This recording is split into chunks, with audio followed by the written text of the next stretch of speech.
Assalamualaikum warahmatullahi wabarakatuh. Di sini saya dari kelompok 2 ingin mempresentasikan proyek Veganesia, visi generasi Indonesia.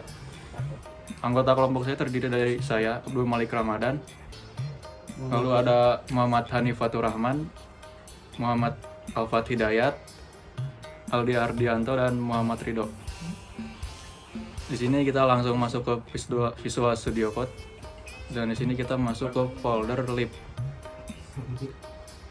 Selanjutnya masuk ke file main.dart.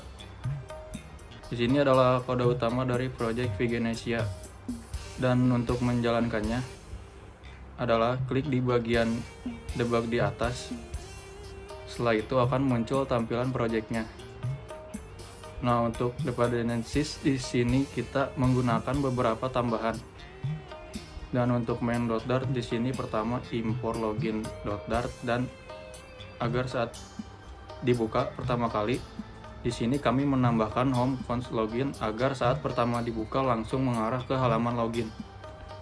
Selanjutnya akan dijelaskan oleh rekan saya. Nah, di sini saya akan menjelaskan halaman login. Yang pertama ada judul login, di sini sebagai area login. Lalu yang kedua yaitu terdapat teks email. Lalu selanjutnya ada teks paspor. Nah, di sini ada ikon untuk menyembunyikan paspor. Lalu selanjutnya ada tombol login. Pada saat login ditekan, user akan mengarahkan ke my screen. Lalu selanjutnya ada tombol daftar. Saat jika form tidak punya akun, ditekan akan mengecek validasi form. Sini saya akan menjelaskan main screen. Yang pertama di sini ada import, ada 3 import. Yang pertama page footer material.dart, itu mengimpor file register dart yang ada di folder screen dalam project Veganesia. Hal ini memungkinkan berisi halaman atau logika untuk proses pendaftaran registernya. Terus import yang kedua ada page Veganesia screens login.dart, itu mengimpor file main screen dart dari project Veganesia. File ini memungkinkan baris halaman utama main screen yang dituju setelah pengguna berhasil login. Terus yang ketiga ada import page footer from builder, footer from builder.dart, itu membuat kelas main screen sebagai widget yang dapat berubah statusnya. Widget ini memungkinkan perubahan tampilan ketika ada perubahan data. Terus yang kedua ada konstruktor main screen key. Konstruktor ini menerima parameter opsional key dan meneruskan ke parent class stateful widget menggunakan super key.key. Parameter key ini biasanya digunakan untuk identifikasi untuk widget dalam pohon widget Flutter. Nah, kemudian di sini ada operate dan create state. Metode create state dibuat untuk menghubungkan widget main screen dengan kelas status main screen state. Dengan operate ini setiap instance main screen akan menggunakan status yang diatur di main screen state untuk mengelola data dan interaksi. Kemudian ada kelas main screen state extension. State main screen ini mendeklarasikan kelas main screen state yang mengatur status untuk widget main screen dengan extend. Kemudian ada state main screen. Kelas ini akan bertanggung jawab untuk mengelola tampilan data dan interaksi di dalam main screen. Kemudian di sini ada text edit controller. Text editor controller. Isi controller adalah objek dari text editing controller yang digunakan untuk mengelola dan mengontrol teks dalam widget input text. Misalnya ada text file. Ini mungkin kalian membaca atau menghapus teks di dalam input secara programatik. Secara singkat, main screen state adalah kelas status untuk main screen yang memiliki controller, isi controller, untuk memanipulasi teks dalam input.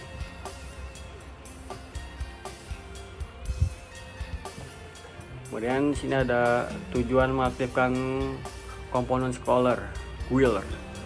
Pada konten ini yang melebihi batas layar konteks berguna ketika konten di dalamnya misalnya form login atau halaman pendaftaran terlalu panjang untuk ditampilkan sepenuhnya pada layar kecil. Di sini paling untuk menjalankan motivasi ini, kode ini membuat sebuah row dengan 2 elemen yang disusun secara horizontal dan menggunakan main axis agleg space between untuk memberikan jarak maksimal antara elemen di dalam row. Kemudian bagian pertama dari row adalah teks motivasi dengan gaya font berukuran 22 dan ketebalan sedang. Fontnya widget font Wix W500. Di sini saya akan menjelaskan register Dart. Di sini ada material .dart untuk mengimpor library dari folder. Lalu di sini ada file login diimpor untuk membuka halaman login. Kalau material D itu untuk mengekspor elemen-elemen UI dasar. Lalu ada deklarasi kelas register yang berarti dapat merubah tergantung pada stepnya. Misalkan visibilitas password.